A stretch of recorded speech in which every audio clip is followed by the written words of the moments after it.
రూపాలి మగాళ్ళను చంపాలి. పార్ట్ 1.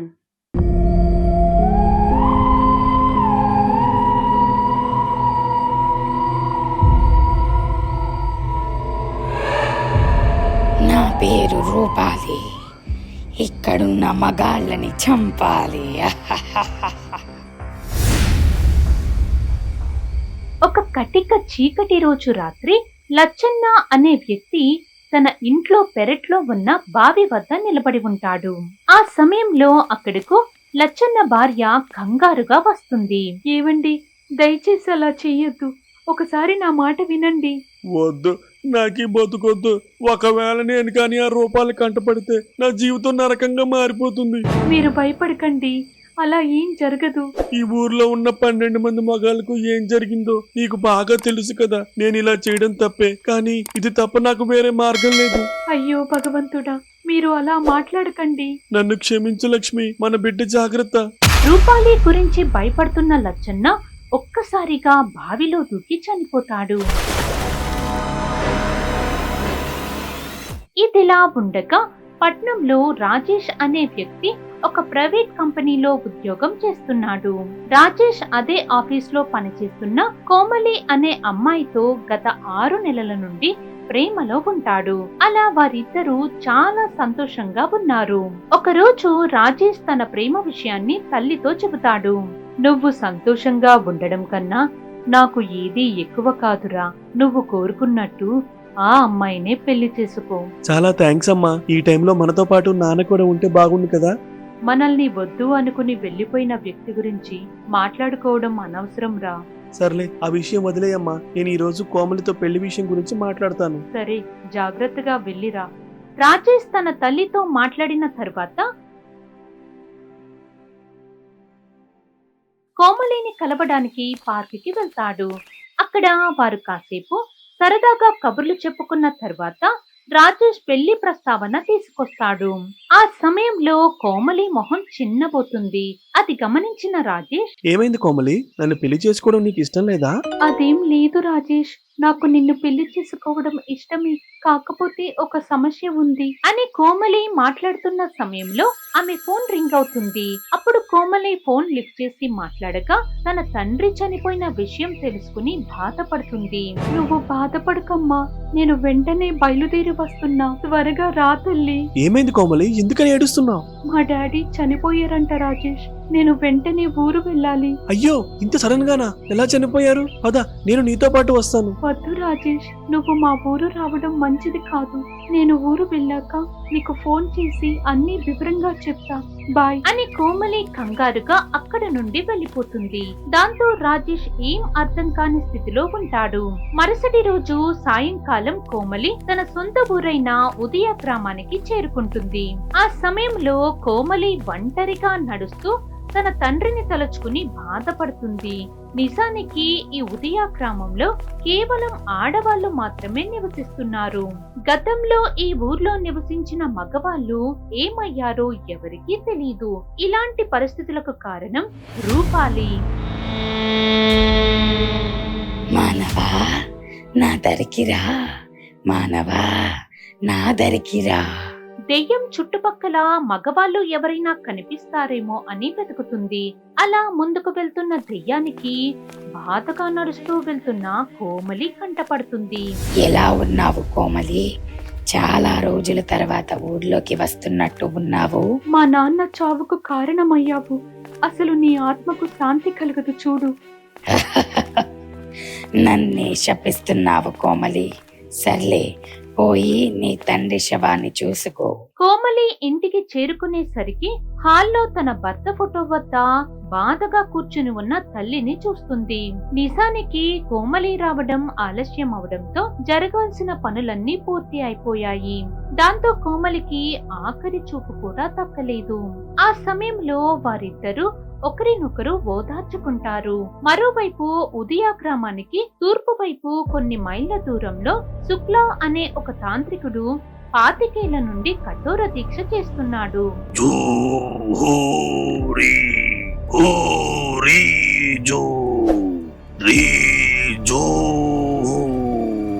తాంత్రికుడి ఇన్నేళ్ల దీక్షకు గల కారణం ఈ భూమి మీద జీవి ఉన్నంత కాలం తన మనుగడ ఉండాలి.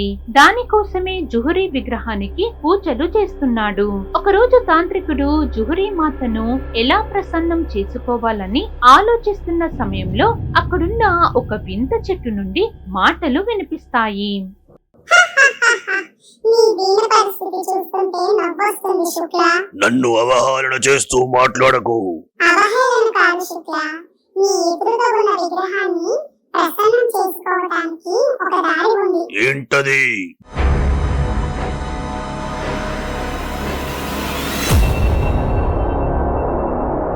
జూహూరీ హూరీ జూ రీ జూ మాత, ఇదిగో స్వీకరించు నా బలిని.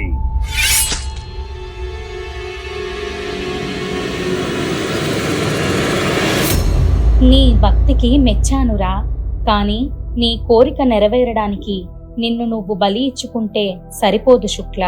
మరి నేనేం చేయాలో చెప్పు మాత.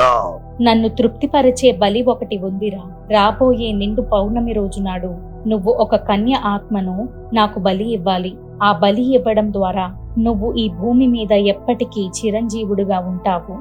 చాలు మాత, ఈ మాట చాలు. వెంటనే నేను ఆ కన్య ఆత్మను కనిపెట్టే బలి ఇస్తాను. దానికి నీ సమయాన్ని వృధా చేయడం ఎందుకు? ఆ కన్య ఆత్మ ఎక్కడుందో నేను నీకు చూపిస్తా. వెంటనే నేను ఉదూయ గ్రామానికి వెళ్లి ఆ ఆత్మను బంధించి తీసుకొస్తాను మాత. తొందరపడకు శుక్ల, నువ్వు స్వయంగా ఆ చోటుకు వెళ్లి ఆత్మను బంధించడం ద్వారా ఫలితముండదు. బదులుగా ఆ ఆత్మ ఈ చోటుకు వచ్చేలా చేసుకో. సరే మాత, నువ్వు ఇచ్చిన గడువులోపు పని పూర్తి చేసి చిరంజీవుడినవుతాను. రూపాలి, మనం త్వరలో కలుసుకుందాం. హె హె హె హె. ఒరే, ఎన్ని రోజులు ఇలా ఆ అమ్మాయి గురించి ఆలోచిస్తుంటావు? ముందు ఈ అన్నం తిను. నాకు ఆకలిగా లేదమ్మా. అసలు కోమలికి ఏమైందో అర్థం కావట్లేదు.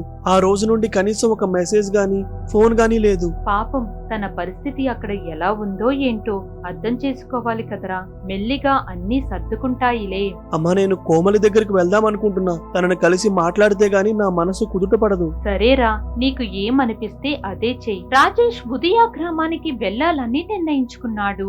మరోవైపు ఉదయ గ్రామంలో ప్రతిరోజు రాత్రిపూట మగవాళ్ల కోసం దెయ్యం వీధుల్లో తిరుగుతుంది.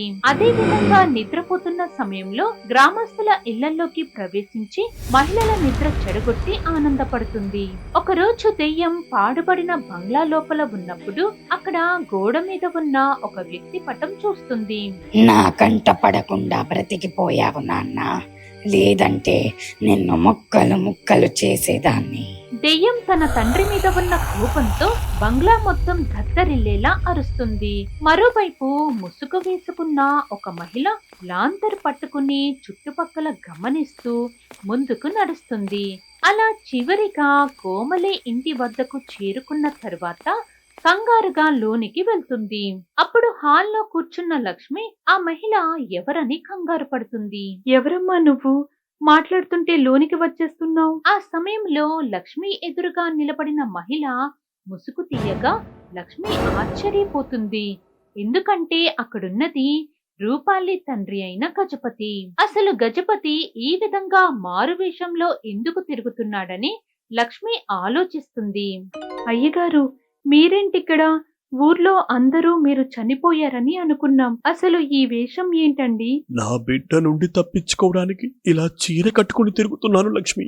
గతంలో ఒకసారి నాతో పాటు వచ్చేయమని మీ ఆయనకి కూడా చెప్పాను, కానీ అప్పుడు నా మాట వినలేదు. తలరాతను ఎవరూ మార్చలేరు కదయ్యా. అసలు రూపాలి దెయ్యంగా మారిన తర్వాత ఎవరికీ ఇక్కడ కంటి మీద కునుకులేదు అని లక్ష్మి బాధగా తమ గోడును వెళ్ళగక్కుతుంది. ఇదంతా నా పొరపాటు వల్లే జరిగింది. దానికి మీరు నన్ను క్షమించాలి. విధిని ఎవరూ మార్చలేరు కదయ్యా. ఇంతకీ మీరు ఎందుకు ఇలా వచ్చారు? నాకు నువ్వు ఒక సాయం చెయ్యాలి. ఏం సాయం అయ్యగారు? మా ఇంట్లో కొన్ని విలువైన వజ్రాలు ఉన్నాయి. నువ్వు గాని అవి తెచ్చి ఇస్తే నీకు 1,00,000 రూపాయలు ఇస్తాను. వామ్మో, ఆ ఇంట్లో రూపాలి ఉంటుంది కదయ్యా. నువ్వేం భయపడకు లక్ష్మి. రూపాలి కేవలం మగవాళ్ళనే చంపుతుంది, కాబట్టి నువ్వు ధైర్యంగా వెళ్ళొచ్చు. డబ్బుకు ఆశపడి కోమలి తల్లి సరేనని ఒప్పుకుంటుంది. ఆ తర్వాత వజ్రాలు ఉన్న చోటు గురించి వివరించి గజపతి అక్కడి నుండి బయలుదేరుతాడు.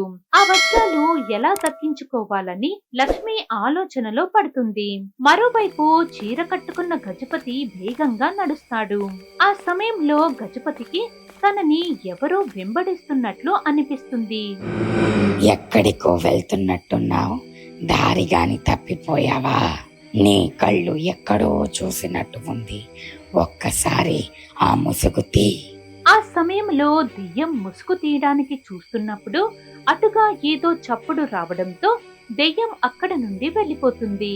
అదే సరైన సమయం అని భావించిన గజపతి వెంటనే ఆ చోటు నుండి బయలుదేరుతాడు. అలా గజపతి జనసంచారం లేని చోటు గుండా ప్రయాణిస్తూ ఒక చీకటి గృహ వద్దకు చేరుకుంటాడు.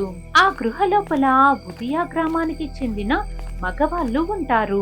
నిజానికి రూపాలికి భయపడి వారంతా గత కొన్నాళ్లుగా ఇదే చోటులో తలదాచుకుంటున్నారు. అయ్యగారు, ఊర్లో పరిస్థితి ఎలా ఉంది? మనం ఊరికి దూరంగా ఉన్నంత కాలం ఏ సమస్య ఉండదు నారాయణ. ఎంతకాలం ఇలా కుటుంబాలకు దూరంగా ఉండాలయ్యా? దాని బదులు మీ కూతురు చేతిలో చనిపోవడం మేలనిపిస్తుంది. తొందరపడి ఎవరు ఏ నిర్ణయాన్ని తీసుకోవద్దు. మనం కాస్త ఓపిగ్గా ఉండాలి. ఇంతకీ మీరు వెళ్ళిన పని ఏమైందయ్యా? మా ఇంట్లో ఉన్న వజ్రాలు తీసుకురమ్మని ఒకరికి చెప్పాను. ఆ వజ్రాలు చేతికొచ్చాక వాటిని అమ్ముకుని మనమంతా మన కుటుంబాలతో కలిసి దూరంగా వెళ్ళి బతుకుదాం. ఆ రోజు కోసమే మేమంతా ఎదురు చూస్తున్నామయ్యా. మీరంతా అదే నమ్మకంతో ఉండండి, అంతా మంచి జరుగుతుంది. గజపతి ఇంట్లో ఉన్న విలువైన వజ్రాలు అమ్ముకుని శాశ్వతంగా ఉదియా గ్రామాన్ని విడిచి వెళ్లిపోవాలని వారందరి ఆలోచన. గజపతి వారితో మాట్లాడిన తర్వాత గృహ బయటకు వస్తాడు. ఆ సమయంలో గజపతి ఆకాశంలో ఉన్న చందమామను చూస్తూ తన గతాన్ని తలుచుకుంటాడు. నాన్న, ఆ చందమామను చూసారా? భలే అందంగా ఉంది కదా? నా బంగారు తల్లి, నీ ముందు ఆ చందమామ వెలుగు ఏమాత్రం పనికిరాదు. ఆ నవ్వుకు కారణం నువ్వే కదా నాన్న. తల్లి లేని బిడ్డ అని గజపతి తన కూతురుని చాలా అల్లారు ముద్దుగా పెంచుతాడు. అలానే రూపాలి నలుగురితో కలిసిపోయే స్వభావం కలది. ఒకవేళ ఎవరైనా కష్టాల్లో ఉన్నారని తెలిస్తే మరో ఆలోచన లేకుండా వారికి సహాయం చేస్తుంది. దాంతో ఊర్లో ప్రతి ఒక్కరికి ఆమె మీద ఒక మంచి అభిప్రాయం ఉంది. ఈ విధంగా రూపాలి తన జీవితాన్ని సంతోషంగా గడుపుతుండేది. ఒకరోజు గజపతి పొలం వద్ద ఉన్న సమయంలో పక్క ఊరి షౌకారు వచ్చి కలుస్తాడు. ఆ సమయంలో వారు చాలా విషయాల గురించి మాట్లాడుకుంటారు.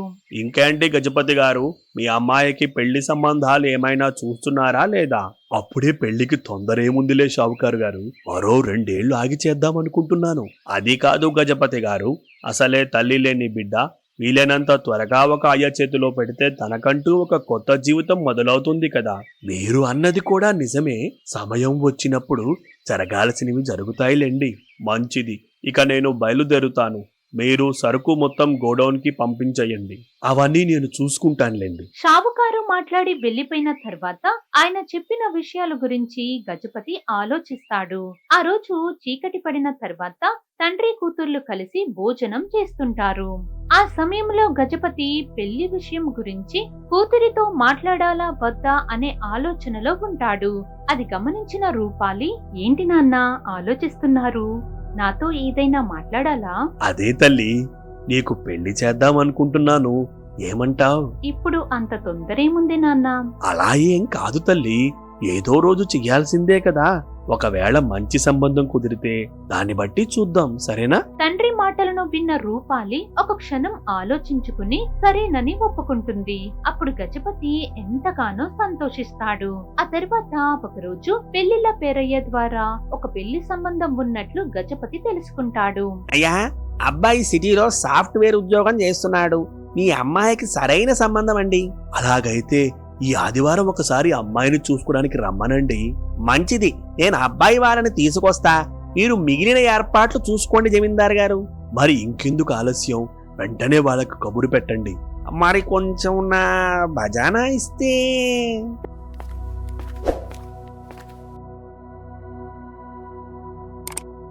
సరిగ్గా పెళ్లి చూపుల రోజు నాడు రూపాలి అందంగా ముస్తాబై ఉంటుంది. అలా సమయం గడుస్తున్నా పెళ్లి కొడుకు తరపు వాళ్ళు ఎవరూ ఇంటికి రారు. దాంతో గజపతికి ఆందోళన మొదలవుతుంది. సరిగ్గా మిట్ట మధ్యాహ్నం వేళలో ఇంటి గుమ్మం వద్ద నిరాశగా నిలబడి ఉన్న గజపతి వద్దకు పెళ్లిళ్ల పేరయ్య కంగారుగా వస్తాడు. అయ్యా అయ్యా, ఘోరం జరిగిపోయింది. ఏమైంది? మీ అమ్మాయిని చూసుకోవడానికి వస్తున్న అబ్బాయి వాళ్ళ కారుకి యాక్సిడెంట్ అయ్యిందండి. పాపం ఆ యాక్సిడెంట్ లో ఆ అబ్బాయి చనిపోయాడు. ఆ మాట విని గజపతి ఆశ్చర్యపోతాడు. దాంతో గ్రామస్తులందరూ ఇదే విషయం గురించి మాట్లాడుకోవడం మొదలు పెడతారు. అలా కొన్ని వారాలు గడుస్తాయి. ఆ తర్వాత ఇంకొక సంబంధం కోసం ప్రయత్నాలు చేస్తున్నప్పుడు పెళ్లిళ్ల పేరయ్యకు చెయ్యి విరిగిపోతుంది. అప్పటి నుండి రూపాలి విషయంలో ఏదో ఒక కీడు జరుగుతున్నట్టు ఉండేది. దాంతో గజపతికి తన కూతురు విషయంలో భయం మొదలయ్యింది. అప్పుడు ఒకరోజు గజపతి తన కూతురు జాతకం తీసుకుని పంతుల వద్దకు వెళ్తాడు. నేను చెప్పేది శ్రద్ధగా వినండి గజపతి గారు. ప్రస్తుతం మీ అమ్మాయి జాతక ప్రకారం దుష్ట గడియలు నడుస్తున్నాయి. దాని కారణంగానే ఈ అనర్థాలు జరుగుతున్నాయి. మరి ఇప్పుడు దీనికి పరిష్కారం ఏంటండి?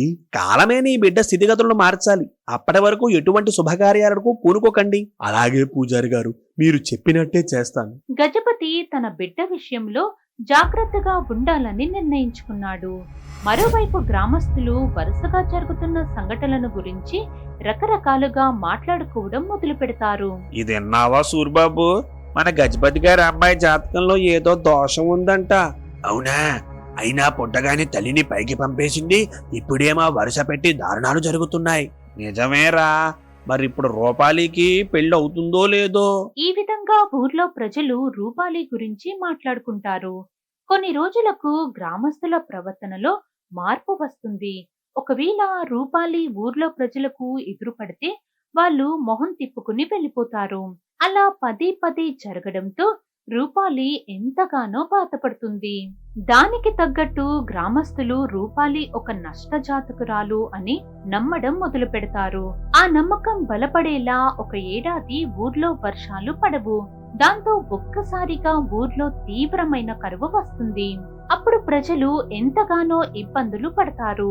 దాంతో హఠాత్తుగా సంభవించిన ఈ కరువుకు కారణం రూపాలి అని గ్రామస్తులు భావిస్తారు.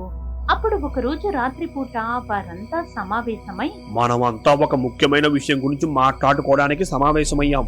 అదేంటంటే వర్షాలు సరిగ్గా పడకపోవడం వల్ల తీవ్ర కరువు వచ్చింది. దాంతో మనమంతా చాలా మంది ఇబ్బందులు పడుతున్నాం. ఇంకొన్ని రోజులు ఆగితే మన ఊరు వల్లకాడయ్యేలా ఉంది. మరిప్పుడు ఈ సమస్య నుండి బయటపడడం ఎలా? ముందైతే ఈ సమస్యకు కారణం ఏంటో తెలుసుకోవాలి కదా.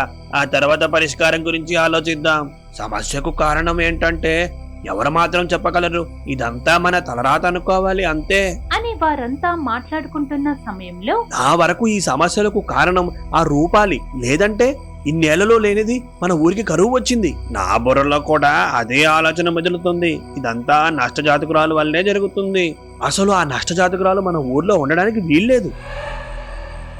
తొందరపడకండి. ముందైతే ఒకసారి ఈ విషయం గురించి గజపతి గారితో మాట్లాడండి. ఒకవైపు ప్రజలు ఊర్లో జరిగే సంఘటనలకు కారణం రూపాలి అని బలంగా నమ్ముతున్నారు. మరోవైపు రూపాలి తన గదిలో బాధగా కూర్చుంటుంది. ఆ సమయంలో గజపతి తన బిడ్డ కోసం భోజనం ప్లేట్ తీసుకుని వస్తాడు. నా బంగారు తల్లి భోజనం చేయలేదంట. అసలు ఏమైంది రూపాలి? నాకు ఆకలిగా లేదు నాన్న. కొంచెం తినేసి పడుకో తల్లి, లేదంటే నీరసం వస్తుంది. నన్ను విసిగించకుండా ఇక్కడి నుంచి వెళ్ళండి. రూపాలి ఏదో ఆవేశంలో తన తండ్రి మీద కోప్పడుతుంది. ఆ రోజు వారిద్దరి మధ్య దూరం పెరుగుతుంది. ఒకసారి గజపతికి ఒంట్లో బాలేక మంచం పడతాడు. ఆ సమయంలో తనకు వచ్చిన రోగం తగ్గదు. దానికి తోడు రూపాలి ఒంటరితనంతో బాధపడుతూ తండ్రిని పట్టించుకోవడం మానేస్తుంది. ఆ తరువాత గజపతి మెల్లిగా కోలుకుంటాడు. ఆరోగ్యం ఎలా ఉందయ్యా? ప్రస్తుతం బానే ఉంది. మీరంతా ఏంటి ఇంత రాత్రిపూట వచ్చారు? ఏదైనా సమస్య ఉందా? ఆ సమయంలో గ్రామస్తులు రూపాలి గురించి మాట్లాడడానికి సంకోచిస్తారు. అదేం లేదయ్యా, ఇప్పుడిప్పుడే కరువు బారి నుండి బయటపడ్డాం. కానీ భవిష్యత్తులో ఇంకెలాంటి ప్రమాదాలు రాబోతున్నాయని భయంగా ఉంది. అసలు మీరు ఏ విషయం గురించి భయపడుతున్నారు? మీ బిడ్డ రూపాలి గురించి మేమంతా భయపడుతున్నామయ్యా. అలా బెల్లం కుట్టిన రాయిలా నుంచుంటారేంటి? మీరు మాట్లాడండి. అవునయ్యా, ఊరిలో మారుతున్న పరిస్థితులకు కారణం మీ అమ్మాయి నష్టజాతకురాలుగా ఉండడం. పోను పోను మన ఊరు ప్రమాదంలో పడుతుందనిపిస్తుంది. అవునయ్యా, ఒకసారి మీరే ఆలోచించండి. రూపాలి పుట్టిన తర్వాత అమ్మగారు చనిపోయారు. ఆ తర్వాత పెళ్లి చేద్దాం అనుకుంటే వరుసగా ఏం జరిగిందో అందరికీ తెలిసిందే. ఇదంతా కాదన్నట్టు ఎప్పుడూ లేనిది ఊరికి కరువు వచ్చింది. ఆ మాటలన్నీ వింటున్న గజపతికి ఏం సమాధానం చెప్పాలో అర్థం కాదు. ఈ సమస్యలన్నీ తీరాలంటే రూపాలి ప్రాణాలతో ఉండకూడదు. అవును, ఉండకూడదు. నా మనస్సుకు అదే అనిపిస్తుంది. మీరు కూడా ఒకసారి ఆలోచించుకోండి గజపతి గారు. లేదంటే సమస్య పెద్దదయ్యేలా ఉంది. ఇలా మాట్లాడితే పని అవ్వదు తాత. చూడండి గజపతి గారు, రేపటి లోపు మీ నిర్ణయం మాకు చెప్పండి. ఇది మీకు బాధగానే ఉండొచ్చు, కానీ తప్పదు అని మాట్లాడి వారంతా వెళ్ళిపోతారు. అయితే ఆ రాత్రంతా గజపతి నిద్రపోకుండా గ్రామస్తులు మాట్లాడిన మాటలను పదే పదే గుర్తు చేసుకుంటాడు.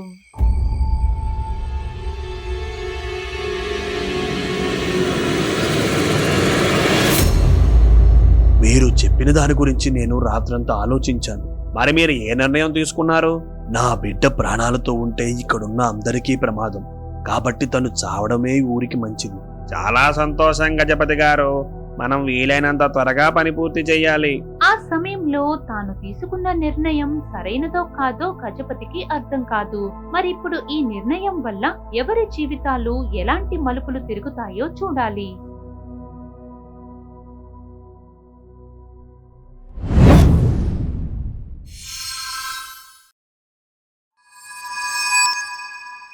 For more horror stories, please subscribe our channel.